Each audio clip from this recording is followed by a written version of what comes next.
Praise the Lord. Sino pong napupuno ng init ng pag-ibig ng Diyos? Praise God. Ang sarap namnamin yung lyrics ng kanta. That ang Diyos talaga kahit kailan hindi nagkukulang. Sa atin bilang mga tao, mabibilang mo kung ilan ang pagkukulang mo sa linggong ito. Tama ba? Pero kahit ni isa, wala kang makikitang pagkukulang ng Diyos. Ang sabi ng isang line ng lyrics noon, ako'y inibig mo kahit ako ay ganito. And when we say that, alam mo kung sino ka. At alam mo kung anong klaseng tao ka. Tama ba? Yes, we are all children of God, but still we have these weaknesses, but still we have these things in ourselves na ayaw natin. Na yun yung mga pinapabago natin sa Diyos. And God knows all of those, but the good thing is that yung nga po, minahal tayo ng Diyos nung ikaw hindi pa nakakakilala sa Kanya, nung ikaw hindi pa umiibig sa Kanya, nung ikaw hindi pa nag-acknowledge sa Kanya. Anong klaseng pag-ibig yon? And so that's what we are celebrating every time na tayo po pumupunta dito. So, sa umagang ito, ang mensahe po ay para ma-upgrade pa rin yung ating faith, to truly believe na kahit anuman yung nangyayari sa buhay mo, yung paniwalaan natin na talagang yung katagumpayan para sa'yo.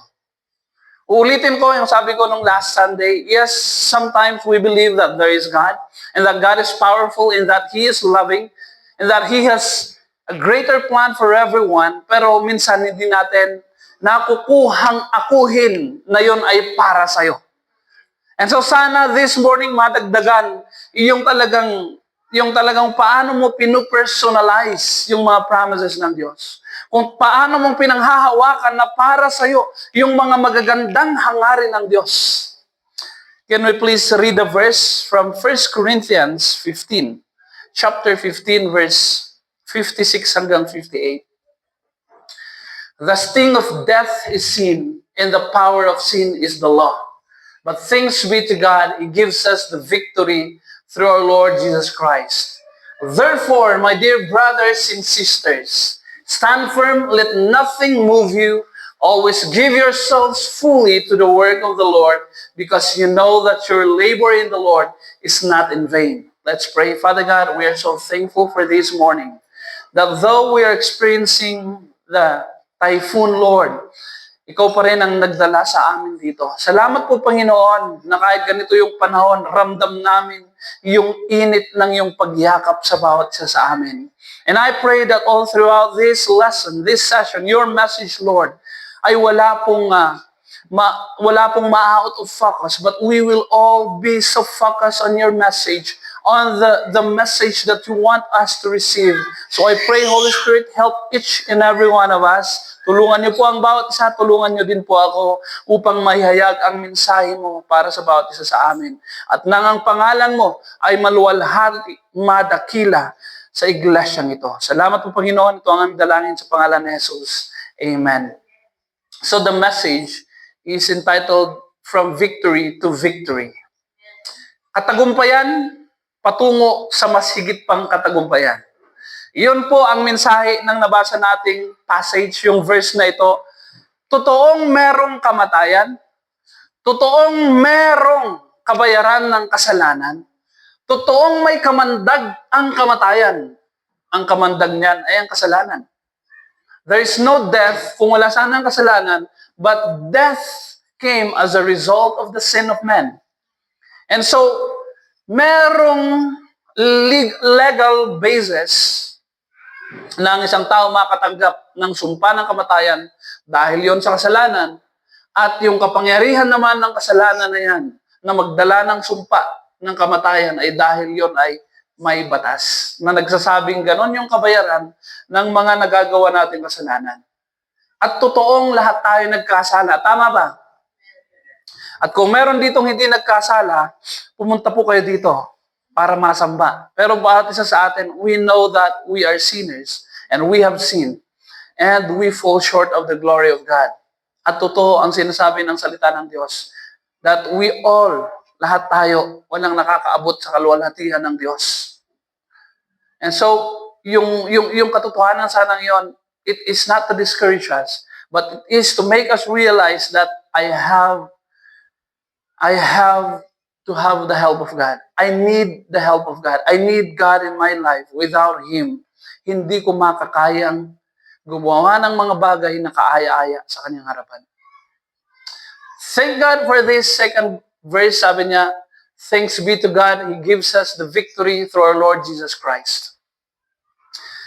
And nakita ko, sa mga maraming mga passage sa Bible, it is always twofold. Can we say the word twofold?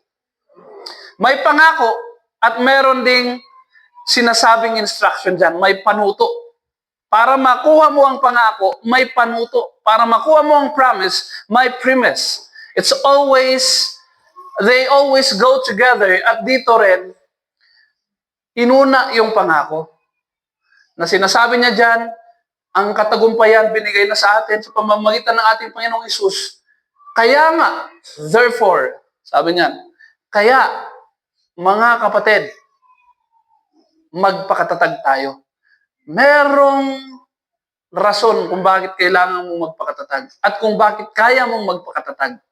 Dahil binigyan ka na ng Diyos ng katagumpayan upang ito ay iyong magawa.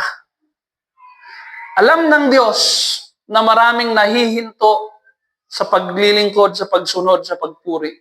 Sa dami ng mga bagay na yung let nothing move you, yung mga bagay na talagang nagdi-discourage, yung mga bagay na nakakadismaya, yung mga bagay na nakakasakit, alam ng Diyos na sa buhay mo bilang isang Kristiyano, bilang isang anak ng Diyos dito sa mundo, mararanasan mo pa rin yan.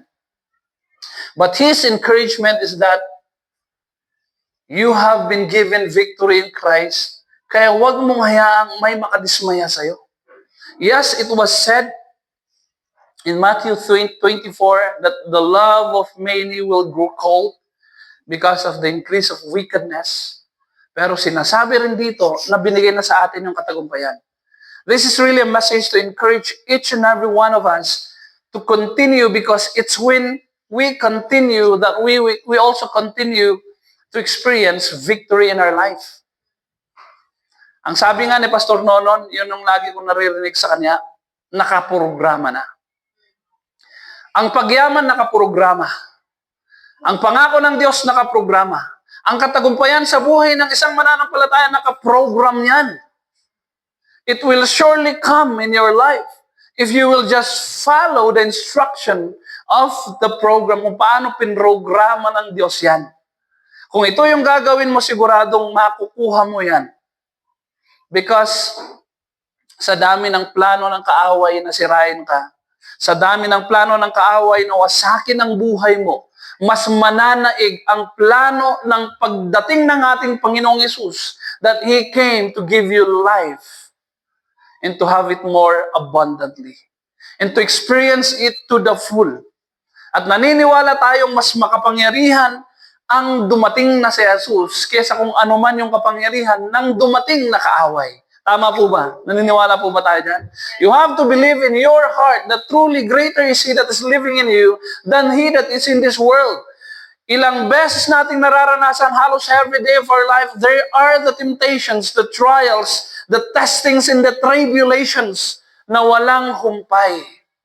Pero sana mas nananatili sa puso mo, kapatid, na ang dumating na Panginoong Hesus mas kayang isakatuparan ang kaniyang mga pangako kaysa mga plano ng dyablo. Sabi niya, He came to give you life first and foremost. Yes, because death came. And so Jesus came and gave you life. John 10:10 nga ang sinasabi natin. Not only to give you life, but as you live your life, you experience and you will experience the blessings of having life. To have an abundant life. Having an abundant life, having life to the full, having life to its fullness. It means meaningful life. It means complete life. It means yung talagang kontento ka na buhay, yung talagang hindi nagkukulang na buhay. It is not excuse from all the trials. But you know what? It even need those trials kung gusto mong maka-experience ng buhay na talagang totoong meaningful na buhay. Kompletong sangkap na buhay. Kasama talaga yung mga testings na yan. And so ulit-ulitin natin sasabihin sa ating sarili na talagang yung mga trials na yan, talagang dinesign ng Diyos yan para sa'yo. Hindi para sirain ka, kundi para patatagin ka at patalinuhin ka, pagalingin ka. At para mas pang manatiling ikaw ay dumidepende sa Kanya. Madaling mawalan ng reason ang mga tao na mag-depend sa Diyos. Pag wala ng mga pangangailangan, ang lakas ng temptation na hindi na lumapit sa Diyos. Tama po ba? Ang mga tao mas lumalapit sa Diyos kung walang-wala na. Tama ba? Meron ba ditong naiiba? Ang mga tao lumalapit sa Diyos kung talagang wala nang malapitan after na nilapitan mo ng lahat at na-reject ka ng lahat. Buti na lang, may last resort ka. Iyon ang Diyos. Na yun yung malaking pagkakamali natin. Kasi pag inuuna na lang sana natin ang Diyos, hindi mo na kailangang dagdagan pa yung mga rejection na naranasan mo sa tao. At pag inuuna mo ang Diyos, hindi mo na rin kailangan sang maranasan yung mga pait na experiences na yan, sapagkat kadalasan sa mga pangit na experiences ng mga tao, it's because of our disobedience. It's because nawawala tayo sa alignment with the Lord. It's because nakakagawa tayo ng hindi kagustuhan ng Diyos. Ang kapalit niyan, yung mga kapaitan na yan. It's a result of our disobedience. It's a result of us not listening to God. It's a result of us not aligning ourselves to the will of God. Tama po ba? Tama bang ginagawa na ang sinasabi natin dito? Ang mga tao yung nakaka-experience ng mga kapighatian sa buhay, kadalasan ay dahil yan sa katigasan ng ulo natin. But as we stay aligned with the Lord, hindi mo kailangang maranasan yung ikaw ngayon, biglang nakita mo, baon ka na sa utang. Yung ikaw dalaga ka, biglang nakita mo, gumising ka na lang, buntis kang walang asawa. Yung ikaw biglang naubos na yung araw mo, naubos na yung taon mo, ikaw hindi pala nakapagtapos ng pag-aaral. Yung ikaw na pag-iwanan na ng panahon, wala ka pang na-build na career. What is the reason? Sapat ba na excuse na dahil ako ay lumaki sa pamilyang mahirap? Valid yun minsan, kadalasan hindi. Dahil marami pa rin mahirap ang kayang umangat sa buhay. How much more pag anak ka ng Diyos? Amen? Eh talagang wala lang kasing dumating na mga opportunity sa akin. Di ba mga ganyan? Pero mga kapatid, this is to tell each and every one of us, pag may pangarap ka, kumatok ka sa pintuan ng langit. Tingnan mo kung ano ang prinsipyo ng Biblia kung paanong iangat ang isang tao. Kung paanong mas pang ang buhay natin dito sa mundo ma-maximize at hindi mapagnakawan ng kaaway na marami na lang masasayang na panahon, masasayang na buwan at taon ng ating buhay. Tingnan natin kung paano ba talagang ma-maximize ang buhay ng isang Kristiyano dito sa mundo.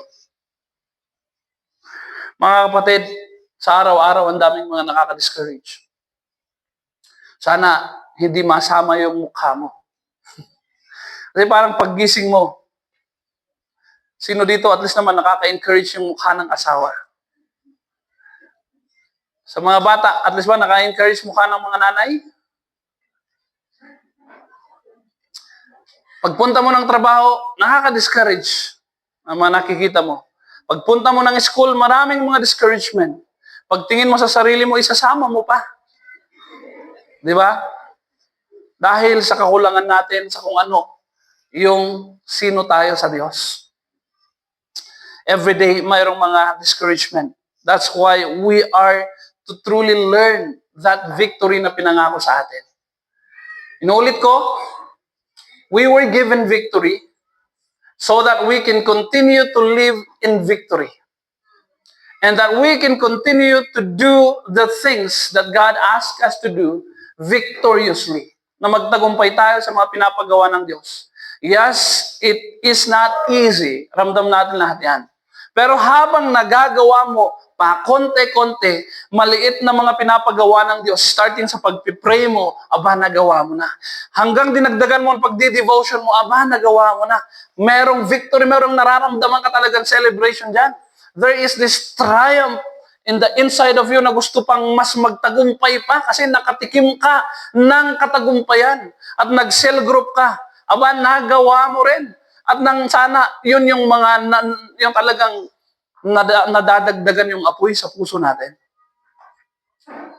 Yung mas pang magatungan yung apoy, yung lagablab ng apoy ng pananampalataya natin. Habang nakakagawa tayo ng paunti-unti. And so the reason na wala kang nararamdamang paglagablab ng apoy ng pananampalataya, hindi ka nakakagawa ng mga steps na yun na pinapagawa ng Diyos. Nawala yung prayer life. Nawala yung pag-attend ng cell group. Nawala yung pagsunod sa paghayo na command ng Diyos, the greatest commission na binigay sa atin ng Diyos. Pag nawawala yung pagpuri, nawawala ng kapayapaan. Kahit ako bilang isang pastor, pag nabawasan yung panalangin, nabawasan yung pagpuri, nararamdaman mo, tao ka pa rin, na ikaw madaling magalit, na ikaw nawawalan ng pag-asa. Pero pag ikaw punong-puno ng presensya ng Diyos, kahit mawalang lahat, nakangiti ka pa. Yun yung gusto nating makuha, na kahit walang-wala ka na, meron pa rin pag-asang hindi kayang nakawin sa'yo ng kaaway sapagkat nasa tamang presensya ka ng Diyos. Tama ang puso mo sa harapan ng Diyos. Tama ang focus mo na sa Diyos lamang at sa Kanyang mga pangako. Magpapatuloy yung katagumpayan pag ganyan. Because first, alam natin yung katotohanan. Ang katagumpayan, binigay na sa atin. So to further reinforce yung katotohanan yan, is just five points to remind us that in Christ we were given victory over anything that may discourage you from going on, from doing all the works, from giving yourself fully to the works of the Lord. Ang command kasi sa atin dito, after giving yung promise na tayo binigyan ng katagumpayan, binigyan tayo ng kautusan. Give yourself fully to the work of the Lord because you know that your labor in the Lord is not in vain. Walang nasasayang sa mga ginagawa mo para sa Diyos. Lahat yan may mga gantimpala. Lahat yan magpapaangat sa'yo. Lahat yan mas pang magdadala ng pagpapala sa buhay mo dito sa mundo at sa kabilang mundo, sa kabilang buhay. But the thing is that madaling ma-discourage ang isang tao, ang isang Kristiyano. And so ang sinasabi, lakasan mo, tatagan mo, stand firm. Let nothing move you. Marami talagang design ang kaaway din kung paanong ang isang tao na maganda ang pakikitungo sa Diyos, biglang na-move from someone who is enjoying his relationship to God or with God, becomes someone who is not interested in God or anything about God. Nakaranas na ba tayo ng ganyan? Minsan parang gustong gumanon yung puso natin. But the instruction is that let nothing move you. Lesson, be reminded. Unang-una, we were given victory over death. Sinasabi niyan. Yes, pag titingnan mo, pagpapakinggan mo, pag-iisipin mo ang kamatayan, nakakatakot. When we say death, is not just yung hindi ka na humihinga, but the spirit of death, yung sinasabi doon na napagtagumpayan ng bawat mananampalataya. Lahat ng kasama ng death na yan, na biglang namamatay ang pangarap mo, biglang namamatay ang pag-asa sa puso mo, biglang namamatay yung mga pangitain na yan, biglang namamatay yung maganda at positibong pananaw mo sa buhay. Nangyayari ba sa isang tao yan? But we were given victory over death. Because that's how the devil is operating, to kill all those good things in your life, in your heart, in your mind, and then eventually, pag ang isang tao na, nang hina na, affected lahat eh. Scientifically proven, affected talaga, na pag nanghina ang kaisipan ng isang tao, mas mabilis mag-deteriorate ang kaniyang katawan. Tama po ba?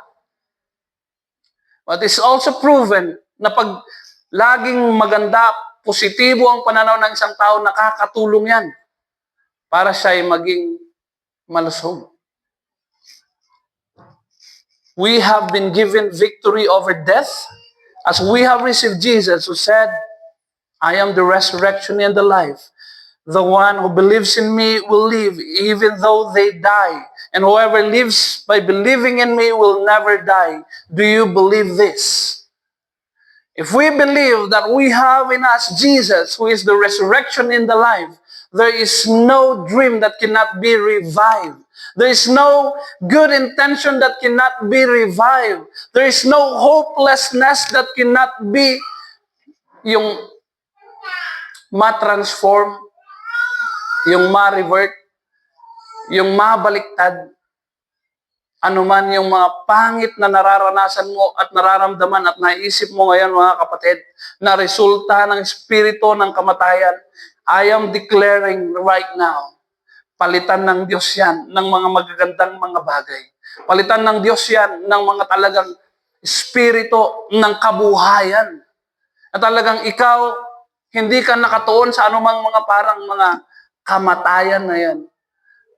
Pero kahit ikaw nasa kawalan, kung totoong lang ikaw ay nasa kawalan, punong-puno ng pag-asa nawa ang puso natin that Jesus, who is the resurrection in the life, that is living in us, can just bring all those dead bones again to life. And give you that vision, together with the passion, to pursue all those vision na pinapakita ng Diyos sa atin. And this is our prayers about sa atin, starting with me hanggang sa bawat isang narito. Maraming mga pinagkatiwala ang Diyos, ang mga pangitain, ng mga pangarap sa bawat isa sa atin. But sometimes parang madaling namamatay. We would like to see the spirit of death be broken in this place. Amen ba? Na hindi ka madaling nawawalan ng pag-asa. Pero kahit namatay na ang lahat, dahil alam mong nasa sayo ang Diyos na buhay, may ngiti ka pa rin sa mukha. May pag-asa ka pa rin nakikita. Because death was defeated for you and for me. Pag ikaw nananahan sa'yo si Jesus, wala nang espiritu ng death na pwedeng gumagala-gala sa buhay mo. May we look at ourselves na kung anumang mga may espiritu ng death, pag nahawakan ng isang taong meron si Kristo sa kanyang buhay, ay nagkakaroon ng buhay. Amen ba? Na pagkausap mo ang kaibigan mong nawawalan ng pananampalataya, nagkakaroon ulit yan ng sigla. Na pag nakausap mo ang pamilya mo na sila wala ng mga pangarap, nagkakaroon yan ng mga pangarap. Na pag nakausap mo yung mga tao na sila wala nang nakikitang maganda sa buhay, puro na lang pangit, hindi ikaw yung mahihila. Ikaw yung manghihila sa kanila. Sinong gusto ng ganon? Kasi maraming tao sa paligid natin ang mas gusto at mas hinahayaan yung mga negatibo sa kanilang kaisipan. Pag maghahayag ka ng mga magagandang bagay, parang mas madali nilang paniwalaan na hindi yan magpa-prosper. Hindi yan gagana. Kesa yung paniwalaan na posibleng yan ay gumana sa kanya. Posibleng yan ay gumana sa'yo. Posibleng yan ay gumana sa isang church man yan, sa isang organisasyon man yan, sa isang pamilya man yan, hanggang this nation. And that's why we are thankful this church is always praying for our nation. Because we believe that God is moving. Amen. God is moving in this place, in this nation. And so we are still and continuously pray for this nation sa kabila ng sobrang nakaka-discourage. Ako minsan, naisip ko din, naunawaan ko talaga kung bakit may mga rebelde. Ganun din yung isip ko eh. Talagang normal na madadami yung mga rebelde dito sa bansang ito, kung ganyan. Kasi nakikita natin ang mga hindi tama, mga pangit na pamamahala ng mga namamahala. Pero hindi natin iaalaw yung mga isip natin na doon tayo mas mag-dwell eh. Doon ka mas manatili. Sana habang nakita mo yon, magkakaroon ka ng pagbabago ng isip, the renewal of mind kagad, na hindi. Dahil ina-acknowledge ang Diyos sa bayang ito, darating yung pagbabago. Dahil may nananalangin, makakabayad ang Pilipinas na ito sa 17 trillion na utang. For how many decades? 7 trillion? Biglang umakyat ng 17 trillion. Meron ng milyon na utang ang bawat ipapanganak. Sa mga few years, parang bawat ipapanganak na Pilipino may utang na. And we are not proud na ganun yung ating bansa. Ang mas paniniwalaan natin, yung bansang ito may gagawin ng Diyos dahil may naniniwala. Hanggat may naniniwala sa isang bayan yan, God will honor the faith of that someone. It's applicable sa ating family. Hanggat may naniniwala sa pamilyang yan, kahit ang gulo-gulo ng pamilyang yan, kahit parang hindi makawala-wala sa kahirapan ng pamilyang yan, sa kaguluhan ng pamilyang yan, sa curse ng mga immoralidad ng pamilyang yan, pero pag may isang nananatiling naniniwala, parang nakikita mo isang pamilya, tagal nang may nagre-reach out dyan, papalit-palit ng mga nagre-reach out dyan, pero walang titigas ng kanilang mga puso, siguro sila talaga walang pag-asang maligtas. May mga pamilya ba kayong gano'n? Kahit gano'n yung nakikita mo, but in your heart, you believe, hindi. Walang mahirap sa Diyos. Walang hindi kayang gawin ng Diyos. Yung ilang beses mo nang kinausap para i-share yung mensahe ng pag-ibig ng Diyos ng kaligtasan. Pero parang hindi pinapakinggan. Huwag tayong ma-discourage. Yung mga ini-invite mo at parang halos ilang beses mo nang na-invite pero ayaw pa rin dumalo. Huwag tayong ma-discourage. Ito yung kailangan natin talagang bantayan na huwag tayong ma-discourage at tanggapin na lang kung ano ang pangit na kalalagayan sa kasalukuyan. Huwag natin gagawin yan. Yung tanggapin mo kung ano yung hindi magandang katatayuan ng yung buhay sa kasalukuyan. You were not designed by our Lord na mag-settle sa ganun. You are designed for more. We are called for more. We are here for more. Amen ba? Sana po yun ang paniwalaan natin. We are here to experience victory to victory, from victory to victory. We were saved from death, that we will continue defeating death and all the works of death, all the spirit of death surrounding you. Na talagang totoong ikaw, parang yung isang ilaw, na kahit gaano kalakas yung kadiliman, pag ikaw dumarating, sana nagkakaroon ng ilaw. Kahit gaano ka-thick, kakapal yung parang spirit of death na naruroon sa isang lugar, pag dumating ka, nawawasak. Yung mga ganyang mga tanikala, yung ganyang mga kadenang hindi nakikita, yung ganyang mga bilangguang bumibihag sa mga taong hindi nakikita, binigyan tayo ng kapangyarihan ng Diyos na gumawa ng ganyan. The Spirit of the Lord is upon me to declare freedom to the prisoners, sabi ni Jesus. Yung Jesus na yon, na nung dumating sa lupa, dineclare na siya yon, nakasulat sa Isaiah na yon. Siya din yung Jesus na tinanggap natin. And we have to believe na ikaw na ngayon, yung representative ni Jesus. Ikaw na ngayon, yung vessel ng ating Panginoong Isus. Ikaw na ngayon, yung gagamitin ng Diyos to declare freedom to the prisoners. Ikaw ang magdadala ng kalayaan sa lahat ng mga taong nabibihag pa ng kaaway. You have to believe that. Amen?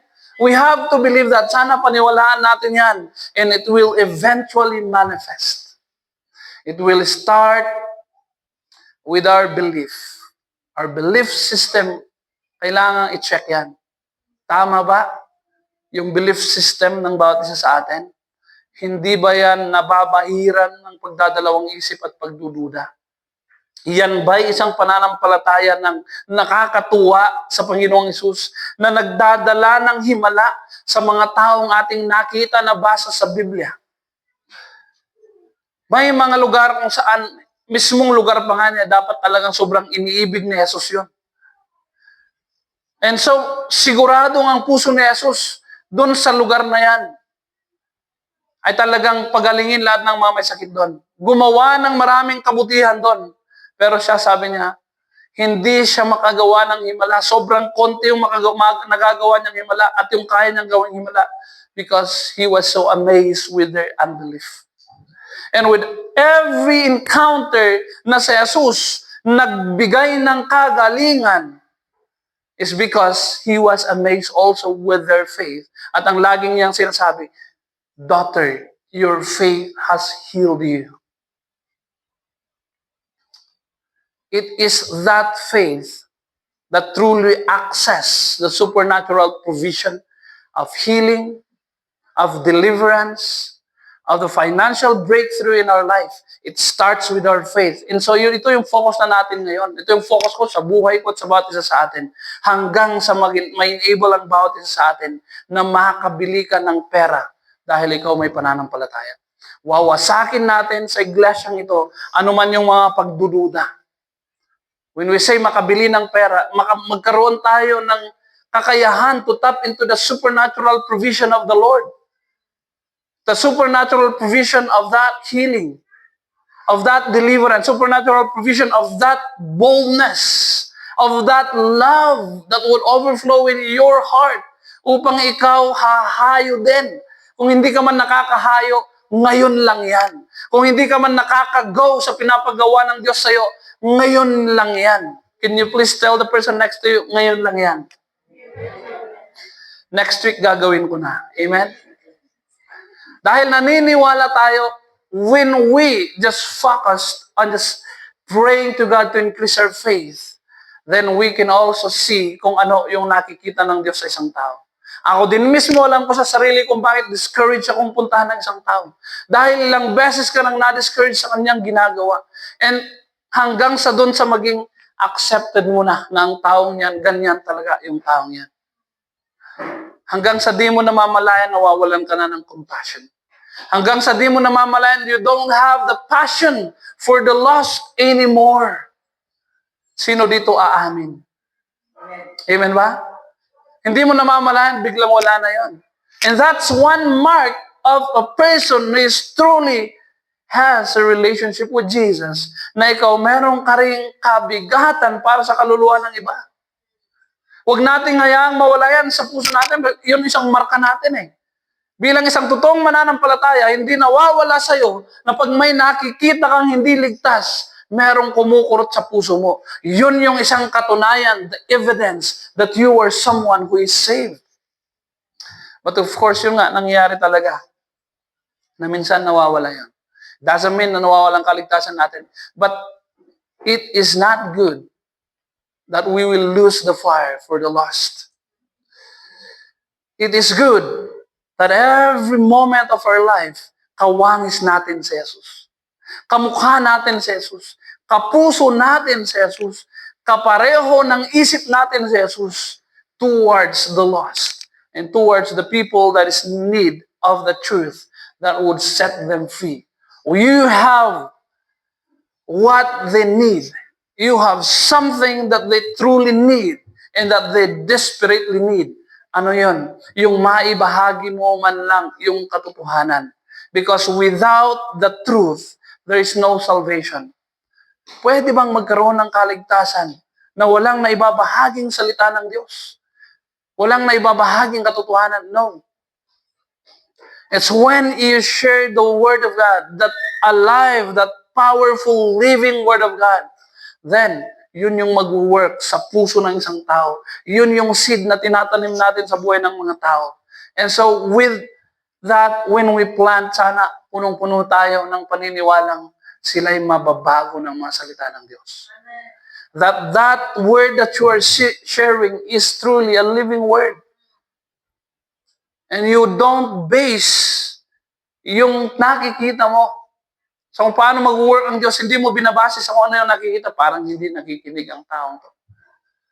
Parang walang pakialam ang tao, nakakawala naman ng gana mag-share sa taong to. No, because as long as we're obeying God, siya na nagsusugo sa atin, may ginagawa siya. Starting when you pray, dito sa 3x3, sasama natin because we are praying for people.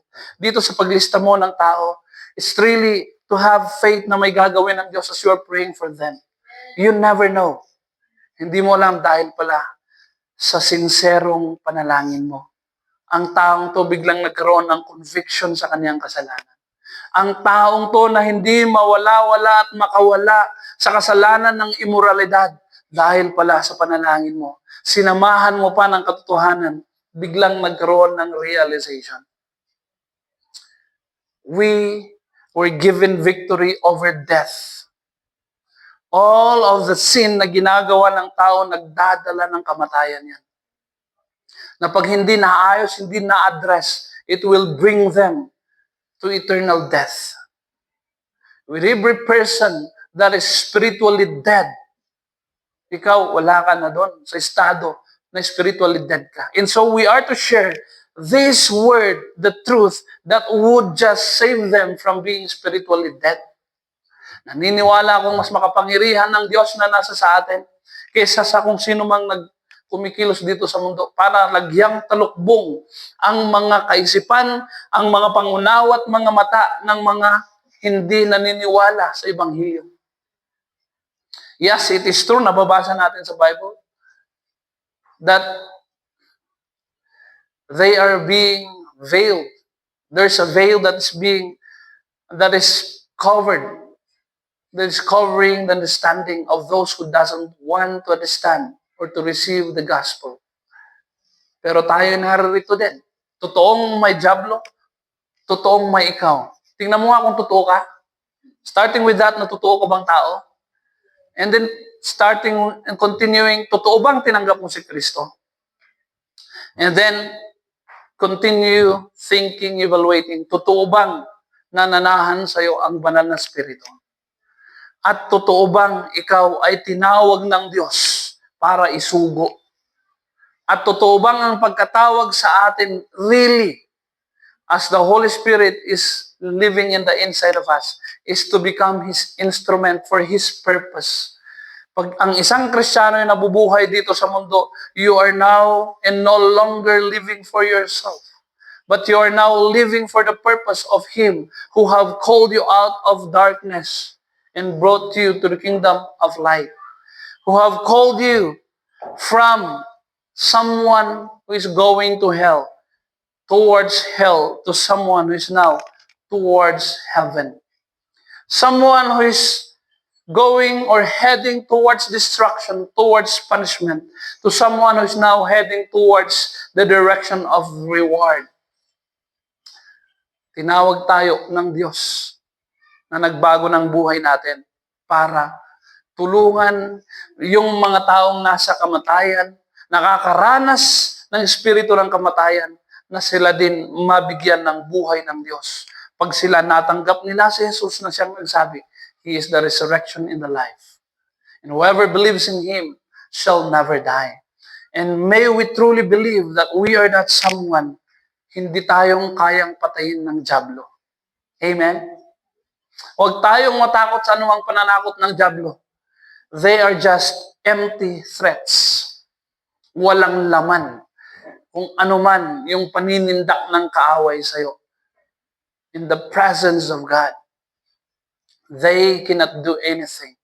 You are covered with the powerful presence of God. Walang magagawa ang kaaway sa buhay mo. Ang normal na buhay ng isang Kristiyano, wala ng takot. Ang normal na buhay ng isang anak ng Diyos, wala ng pag-aalala sa buhay. Ang normal na katatayuan ng isang anak ng Diyos, isang mananampalataya, ay nakatuon sa kung ano man gustong ipagawa sa kanya ng Diyos at hindi sa kung ano man yung gusto niyang gawin para sa kanyang buhay. Yun po yung normal. Amen po ba? Naunawaan natin? Because we have so many plans in this world, pero minsan, yun yung gumagawang nawawala ka na sa plano ng Diyos. And so ang lagi nating pinire-remind sa ating sarili, check yourself. Check your plan and check your heart's desire. Is it aligned with the perfect will of God? Because if it is not, yan yung maglalayo sa'yo sa Diyos. Pangalawa, we have victory over the enemy. Unang-una, tinapos na ng Diyos ang kapangyarihan ng kamatayan sa buhay mo. Pangalawa, tinapos din ni Jesus ang kapangyarihan ng kaaway at hindi ka na kayang talunin ng kaaway. Colossians 2:15, having disarmed the powers and authorities, He made a public spectacle of them, triumphing over them by the cross. Doon sa cross ng Kalbaryo, kinuha ng Panginoong Hesus ang lahat ng armas at kapangyarihan ng kaaway. And so even if the devil is roaring around like a roaring lion, we have to take note and remind ourselves, Siya man ay parang isang galit na leon. O kahit sa mga nakikita natin para makarelate tayo sa mga asong sobrang nakakatakot. Look at the devil. Hindi parang kagaya ng aso na may mga pangil. Look at the devil. Tamang galit yan. Pero wala nang pangil yan. Can you imagine? Kahit kagatin ka ng isang asong walang ngipin. Wala naman nagpapapustisong aso. Pwede ka nang makipaglaro, hindi naman nanununtok yan. Kumakagat lang, pero nawalan ng pangil. Of course, we will not play with the devil, pero we will look at them, tinanggalan na ng Panginoon, ng kapangyarihan, ang mga kaaway na yan. Deuteronomy 20 verse 4, "For the Lord your God is the one who goes with you to fight for you against your enemies to give you victory." Starting from the Old Testament, yun na yung nakagawian ng Diyos na siya na yung lumalaban para sa atin. Against our enemies, para bigyan tayo ng katagumpayan. And so every time that you can feel the presence of the devil, na may ginagawa ang kaaway para ikaw ay parang takutin, sindakin, magkaroon ng panginginig sa takot. Remember this. Dinisarmahan na ng Diyos ang mga kaaway na yan. You can freely go. Kung sa lugar na yan, ay parang na-feel natin yung presensya ng kaaway, can we just remind ourselves, they are defeated foes. Sila yung mga talunang mga kaaway. Sila yung mga kaaway na wala ng kalaban-laban, not because we are strong, but because Jesus already defeated them.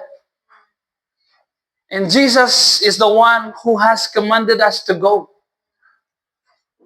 Ito yung kailangan mo nawaan natin because ito, mag-start ulit yung second wave ng ating encounter. We're preparing for that. And we're praying for people. And God wants to see people be saved. And not only be saved, but be set free. And not only be set free at magtuloy-tuloy na magkaroon din ng equipping, magkaroon din ng kakayahan na sila din ay magamit ng Diyos. That's the vision that God has entrusted this church. Yan yung fina-follow natin. But sometimes, hindi na natin nakikita yung full blast because eto ngayon, napanghihinaan tayo ng loob. And that's why we are to remind ourselves, we have been given victory over the enemy. And pangatlo, we have been given victory over the persecution, the danger, the swords, anumang mga parang nakakatakot na nagiging dahilan na ikaw ay nag-aalangan. Binigyan ka ng katagumpayan ng Diyos dyan. Ikaw ay napanghihinaan ng loob because you are experiencing persecution from your family. Binagyan ka ng katagumpayan ng Diyos dyan. Sa Romans 8:35, Who shall separate us from the love of Christ? Shall trouble or hardship or persecution or famine or nakedness or danger or sword? Sino ba at ano bang pwedeng maghiwalay sa atin sa pag-ibig ni Kristo? Yung kapighatian ba? Kaguluhan ba? Kahirapan ba?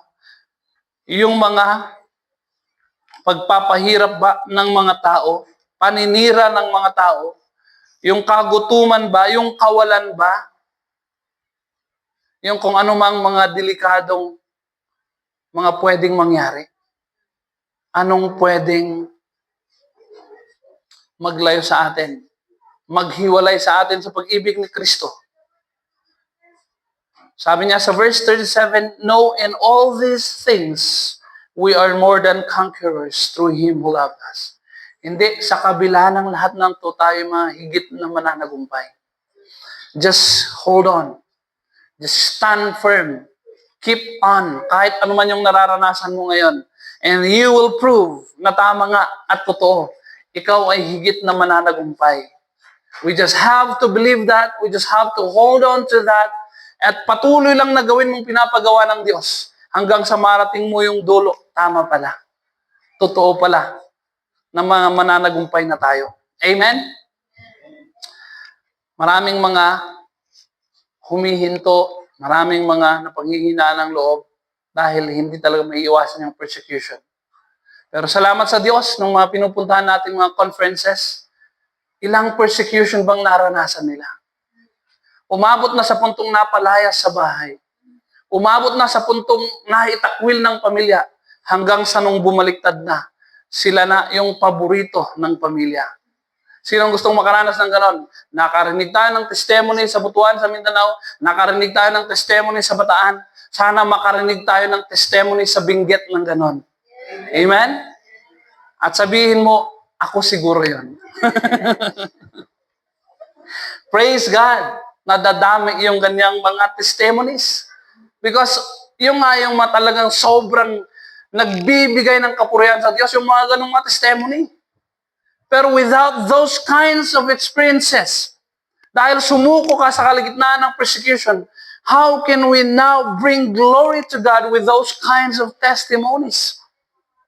Pag may hindi susuko sa kabila ng mga persecution, dadami yung mga patutoo na may ganun pala ang Diyos. May ginagawa palang ganun ang Diyos. Number 4, we have victory over the world.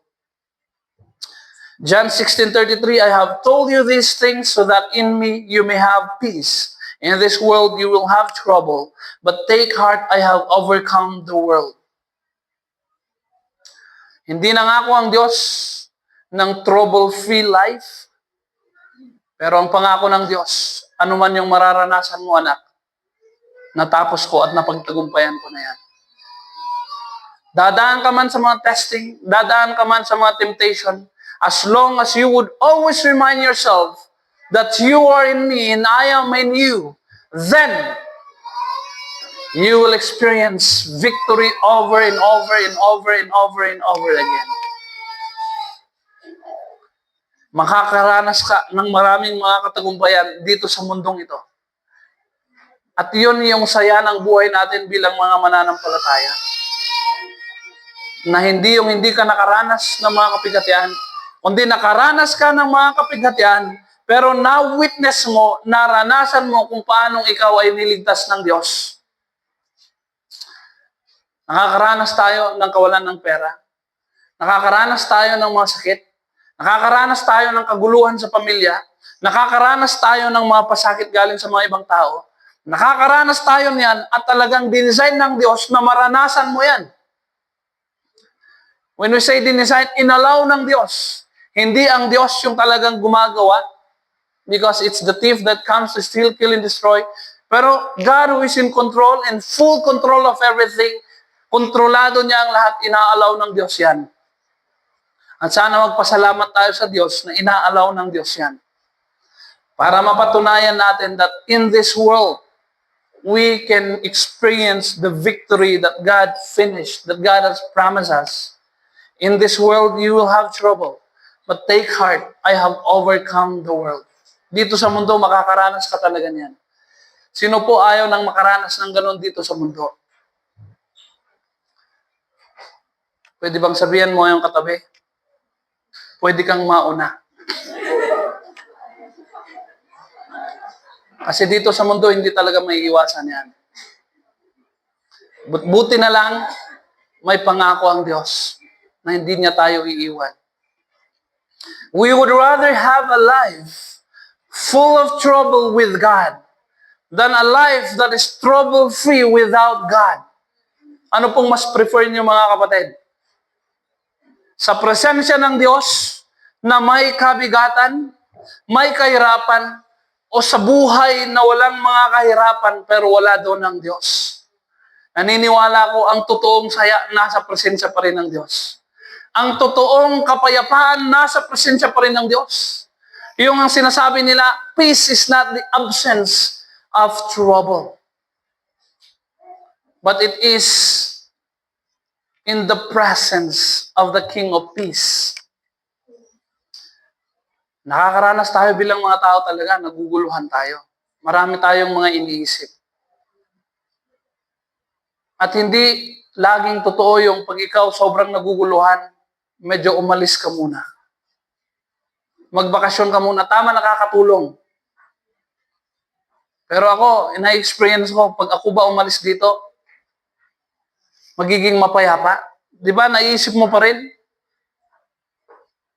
Kahit magbakasyon tayo, naisip mo pa rin. Ako nga, kahit nasa Mindanao kami, punong-puno pa rin yung isip ko ng mga trabaho namin. Tumatakbo pa rin sa isip ko ito sa project number 1 hanggang number 5. Kung ano ang dinatapos doon. Ongoing ngayon, may 4 na project. Hindi mo maalis.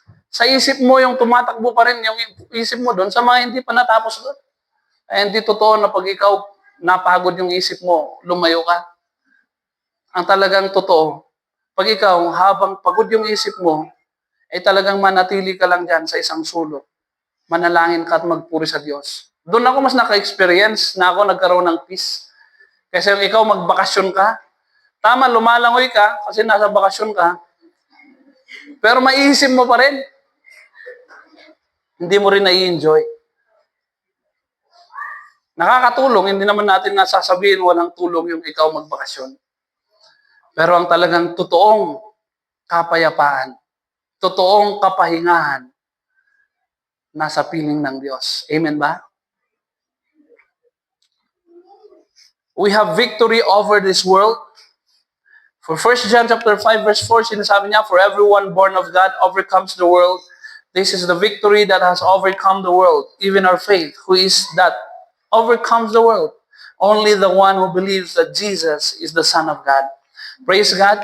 Isa tayo dito sa mga naniniwalang si Jesus ay anak ng Diyos.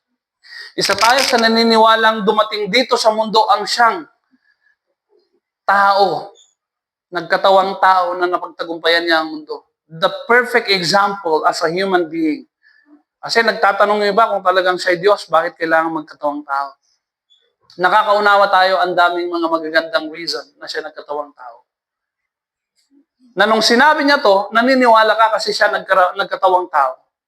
When He said He has overcome the world, napupuno ka ng pag-asang kaya mong pagtagumpayan kasi nung napagtagumpayan niyang mundo, hindi siya bilang isang anghel o bilang isang Diyos, kundi bilang isang taong kagaya mo. Napapagod, nagagalit, maraming kahinaan. Pero sabi niya sa Hebrews 4:15, He was tempted in every way, but without sin. Now, it gives us the assurance na kahit ikaw tao kang maraming kahinaan, kahit ikaw tao kang maraming limitasyon, you can live a life also na mapagtagumpayan mo yung mga testings and temptation na yan. Amen ba? Lastly, we have victory over the enemy of the gospel. Mga kapatid, ang tanging tinutumbok pa rin ng ating key verse na to na sinasabi niyang, let nothing move you, always give yourself fully to the work of the Lord, is the work of spreading the gospel, the work of helping someone grow into maturity. Ephesians 4:11, yun yung pagkatawag ng lahat. Yun yung nakikita natin bilang mga good works na sinasabi niya, that He has prepared in advance for us. And so, dito sa point number 5, it's to assure us that we have been given victory over the enemy of the gospel. 2 Corinthians 2 verse 14, thanks be to God who always leads us in a triumphal procession in Christ, and through us spreads everywhere the fragrance of the knowledge of Him. For we are to God the aroma of Christ among those who are being saved and those who are perishing. Salamat sa Diyos na lagi niya tayong ginagabayan doon sa prosesyon kung saan tayong nililid ni Lord upang ang napakabango, upang ang bango ng kaalaman patungkol sa kaligtasan at patungkol sa Kanya ay maaabot din ang lahat ng dako. Merong sinasabi niyang triumphal procession. Hindi siya defeated procession. But it's a triumphal procession in Christ that kahit saan tayong dinadala ng Diyos, merong kasiguraduhan ng katagumpayan na sa pinupuntahan mong lugar na yan, magtatagumpay ang kagustuhan ng Diyos. Merong mangyayaring kaligtasan. Merong mangyayaring kaunawaan patungkol sa Diyos na ating sinasamba. Patungkol sa Diyos na kailangan at dapat nating paglingkuran. And so, ang sinasabi natin, may katagumpayan sa mga kalaban ng Ebanghelyo. Sapagkat ang sinabi is that's the triumphal procession. There's a triumph. The triumphal procession in Christ to spread everywhere the fragrance of the knowledge of Him. As we are now in the praying of the 3x3, huwag tayong magduda, magdalawang isip, na humayo. Go to people, share the gospel, spread the knowledge of Him, and believe na dahil ikaw nasa sayo si Kristo, may mabangong kakaiba sayo. Amen? Sino dito naakay din siya sa church at magpatuloy sa church dahil meron siyang kapatirang may mabangong pag-uugali. May mabangong magagandang kabutihan, good deeds na nagawa sa kanya. May kakaibang maganda sa taong nag-invite sa'yo, kaya ka sumama. O may nakita ka sa mga taong nasa church na mabango, kaya ka nag-desire na pumunta doon kahit walang nag-invite sa'yo. Tama ba? There's the fragrance of the knowledge of Him na siyang pabango natin. Ang hirap naman kung ang lalakas ng pabango natin, pero ayaw kang lapitan at kausapin ng mga tao dahil sobrang baho ng ugali mo. Sabihin mo sa iyong katabi, buti hindi tayo yon. Amen? Tamang wala kang pabango o sakto lang. Pero nasa sayo ang pabango ng pagkakilala kay Kristo. Iyon yung nakakahawang pabango. Habang tayo nagpapatuloy, meron ding mga naa-attract eh. Tama nga, nang nakaka-attract. Yung kumukuha ng atensyon ng mga tao, ayon kung gaano kabango ang isang taong na kay Kristo. And we have to believe, binigyan tayo ng ganyang kapasidad. Siguro dahil sa kunti pa lang yung pananampalataya natin, mayroon pa rin tayong mga nagagawang mga mababahong mga kagawian, pag-uugali, na nakakadismaya sa mga tao. But right now, we are to believe you were given, you were entrusted with that kind of fragrance. And so kahit gaano pang katindi yung mga gawain ng kaaway ng Ebanghelyo, mas mananaig pa rin yung pabango ni Kristo sa buhay mo. Amen. Encouragement sa amin itong mga kalalakihan na hindi mahilig magpabango. Hindi man kami laging mabango. But we have the fragrance of Christ in us. And yun yung gusto naming ibahagi. And may we truly have that as we believe. Hold on to that. Meron ka ng pabango na yan. So continuous victory are found in this two. Dito natatagpuan sa dalawang to ang tuloy-tuloy na katagumpayan. When you have the promise, but also you have the premise. You cannot just hold on to the promise without doing or living out the premise. Ang katagumpayan nagtutuloy-tuloy sa buhay ng isang mananampalataya pag nasa kanya ang dalawa, hindi isa lang. Hindi yung gawa ka ng gawa, pero wala kang pinanghahawakang pangako. Hindi yung may pinanghahawakang pangako, pero ayaw mong gumawa. Maraming mga verses sa Bible, dalawa talaga.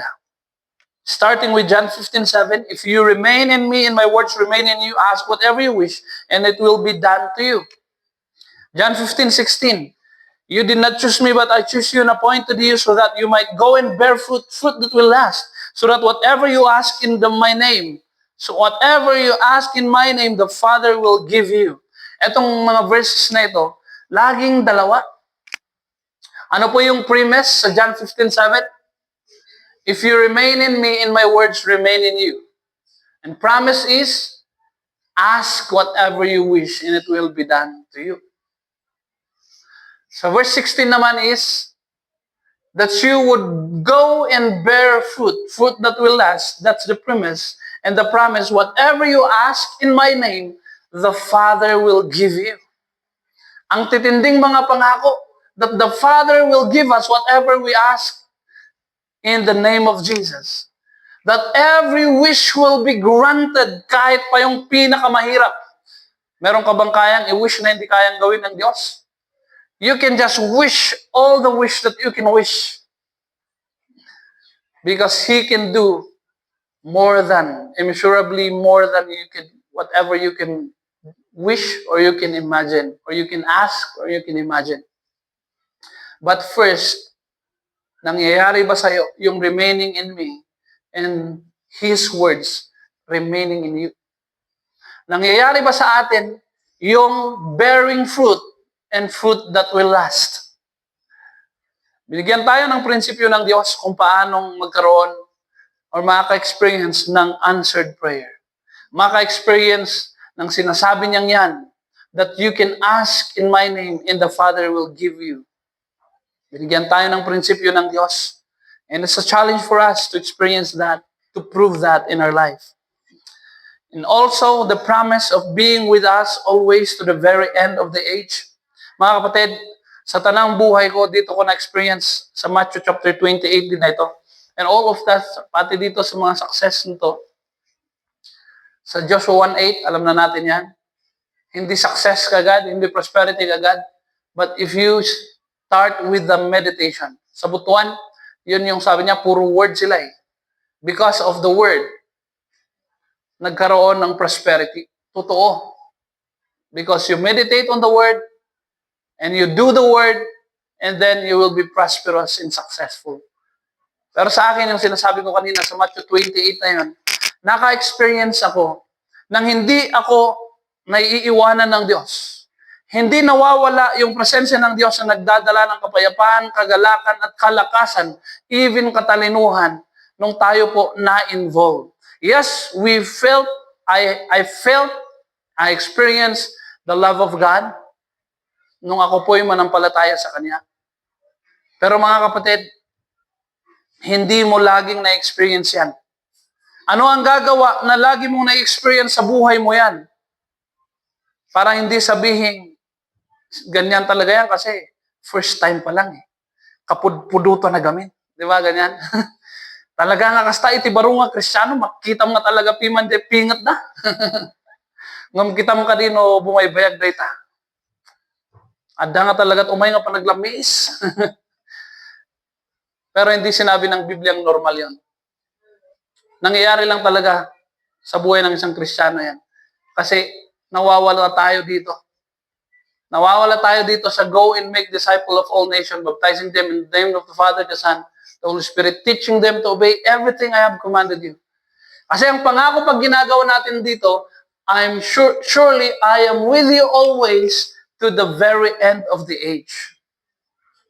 Sasamahan ka ng Diyos hanggang dulo at hanggang sa dulo ng walang hanggan.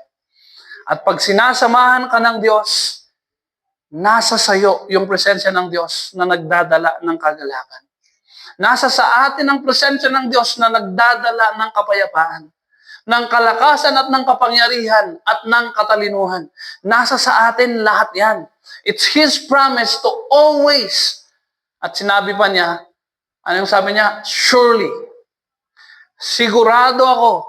Hindi yung nag-aalangan. Sige, gawin mo lahat yung mga pinapagawa mo at tingnan natin. Wala pong ganun na tingnan natin. Kasi ang tao pag sinabing tingnan natin, yung nag-i-invite ka, sige kabsat, nakitakto. Yung mga ganyan na sagot, alanganin. Tama ba? Pero ang sinasabi dito, sigurado ako. Sigurado ako na sasamahan ko kayo.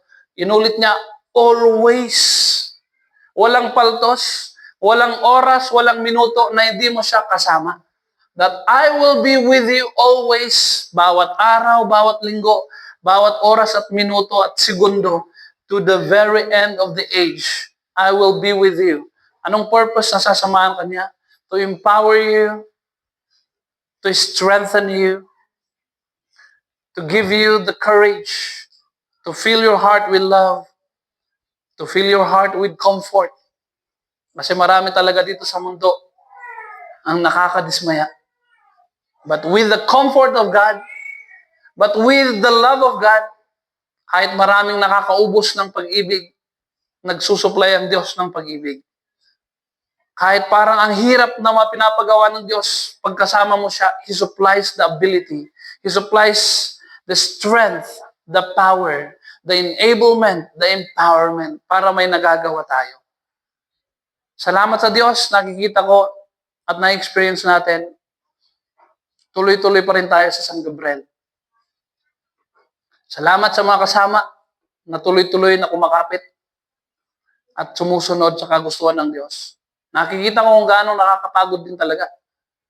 Nakikita ko kung paano talaga, it's really a sacrifice. Yung mga kapatid natin din, nakikita ko nga si Brother James, tulog na pala doon na nakaupo. Kasi dalawang trabaho, professor na, admin pa.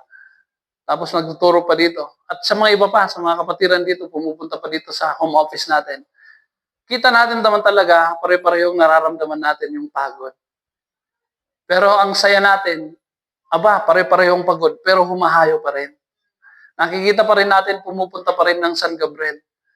Kahit minsan magkukompute ka din na minsan talaga eh. Pag medyo hindi na marami yung nasa iyo. Mapapaisip ka. Hindi mo maiiwasan yon. Na mag-isip ka parang malaki din palang napupunta sa pagkain natin. Malaki din palang napupunta sa diesel natin. Pero pupunta pa rin tayo because we believe na isusupply ni Lord.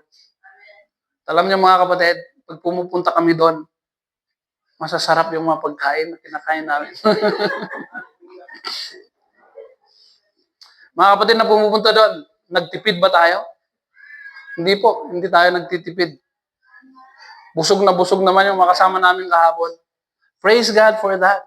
Tuloy-tuloy na may provision ng Diyos. Talagang is-challenge din yung masusunod na pupuntahan natin. Kagagaling lang natin sa Bataan. Gumasto tayo. This week ulit, pupunta tayo ng Campus Rev. Sa akin ang challenge is not just about the financial provision, pero yung challenge ng marami ka pang mga trabaho nga na gustong tapusin. But it's really a challenge. Naniniwala tayo, mag-go lang tayo. This is a part of making disciple. This is mentoring para tayo mas pang ma-empower na magkaroon talaga ng ganyang mga kaalaman patungkol sa pagdi-disciple. Magkaroon din talaga ng mga empowerment to truly obey all the things that He has commanded us. Tuloy-tuloy lang tayo mga kapatid. Hindi naman natin nakita na nagkulang ang Diyos. Marami pa tayong may experience na mga provision ng Diyos habang tayo nag-o-obey. Kasi nakita ko ang purpose kung bakit ka sasamahan ng Diyos. Ito ang masarap, to provide for you. Where God guides, He provides. Mas meron tayong kasiguraduhan na kung ano man yung mga pangangailangan natin, ipoprovide ng Diyos kung nandito ka, dito sa Matthew 28:19 na ito.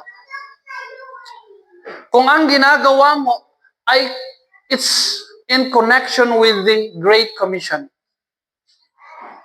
Yung paghayo natin, yung pagpunta natin sa mission, it's in connection with the Great Commission. Yung paghahangad natin ng magandang training facility, it's connected with the Great Commission. Yung pagpupunta natin sa mga conferences, it's for us to be equipped to do the Great Commission effectively. At nakita natin, totoo, sinasamahan tayo ng Diyos para i-provide lahat ng pangangailangan natin. Can we please stand up? Ang tanging panalangin ko mga kapatid, sana po maging sigurado tayo sa katagumpayan na pinangako ng Diyos. God knows what you are going through right now. Maaring yan ay inward battle. Maaring yan ay anuman yung mga pinagdadaanan mo na hindi nakikita ng ibang mga tao. Maaring yan ay talagang kitang-kita mga pisikal na mga kakulangan. But, pangako ng Diyos, katagumpayan sa lahat ng yan. You are called, sabi ng conclusion natin, you are called to experience a life of victory. Jesus our Lord defeated death, defeated the world, defeated the enemy for us. He called us more than conquerors. He came to give us an abundant life so that we can give ourselves fully to the work of the Lord. With all those good things that He's doing in our life, that's for the purpose that we can give ourselves fully to the work of the Lord. Because as we are receiving all the good things in life, And then, we no longer give ourselves fully to the work of the Lord, nakikita natin, nawawala din. Pero kung gusto natin yung tuloy-tuloy na provision ng Diyos at tuloy-tuloy na katagumpayan sa buhay natin, tuloy-tuloy yung giving ourselves fully to the work of the Lord. Because His promises, our labor in the Lord is never in vain. Can we please sing the song, There's Victory in Jesus? A happy song to remind us, walang katalo-talo ang isang taong na kay Kristo. Amen? Pwede ba natin palakpakan ng Diyos?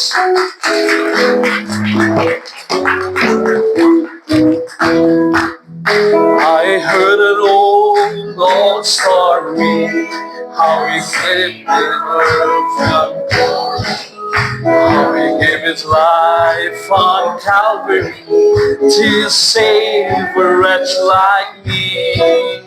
I heard about His glory, of His precious love atonement. Then I repented of my sin and won the victory. Oh, victory in Jesus, my Savior forever. He sought me and bought me with His redeeming blood. He loved me ere I know Him, and all my love is due. He plunged me to victory with His redeeming blood. I heard about His healing, of His cleansing power revealed. How He made the lame to walk again, and caused the blind to see.